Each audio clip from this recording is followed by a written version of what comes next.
이게 또 꼭 문 제도를 만들면 악용하는 사람들이 있어요. 근데 겉으로 보기엔 선량한데 속은 막 시커매가지고 대형 사고를 쳐버리는 경우를 우리가 가끔씩 경험하잖아요.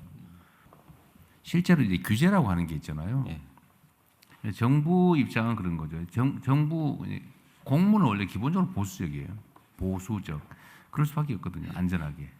왜냐하면 뭐 100개가 잘 되다가도 하나가 사고가 나면 막 피난이 쏟아지기 때문에 하나의 그 위험을 제거하기 위해서 전부 봉쇄를 해요. 이렇게.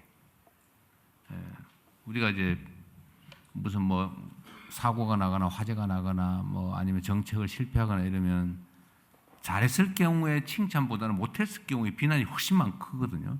이게 정부가 잘 움직이지 못하는 원인이기도 한 것 같습니다. 그래서 예를 들면 뭐 짜르제도 저는 정말 좋다고 보거든요. 근데 예를 들면 개별 기업들 입장이나 개별 산업 현장에서는 어떤 규제가 있을 때 사실 그게 다 억압인데 자유롭게 막 하고 싶은데 근데 정부 입장에서는 혹시 거기서 사고 나면 안 되니까 그러니까 예를 들면 100개 중에서 하나의 사고 가능성이 있으면 99개를 포함하면 100개를 다 막아버리는 거죠. 네.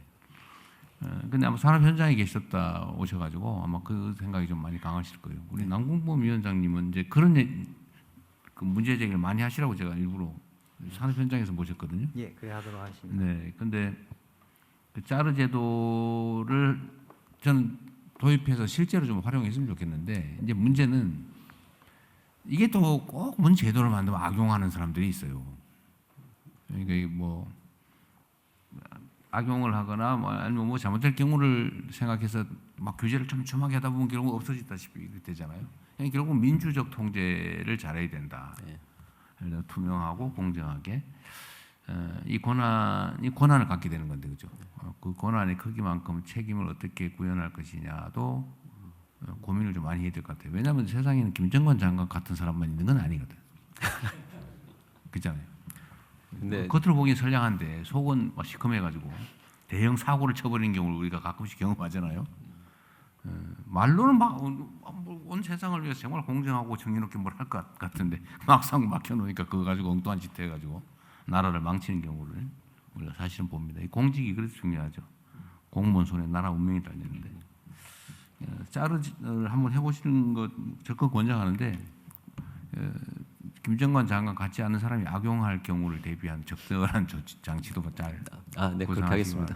제일 중요한 건 사실은 우리 투명하게 많은 국민들이 직접 참여하게 하는 거예요. 네. 국민의 눈으로 공정하게 제3자적 입장에서 보게 하는 거, 감시하게 하는 거. 그 문제가 생겼을 때 통제할 수 있는 브레이크. 네. 차에 악셀레이터만 있으면 안 되잖아요. 브레이크가 있어야 되는데 너무 브레이크를 많이 잡으면 문제가 되긴 하죠. 그죠? 네. 알겠습니다. 감사합니다. 네, 이어서 의견 받도록 하겠습니다. 재미있게 보셨다면 구독, 좋아요, 알림 설정까지 꼭 눌러주세요.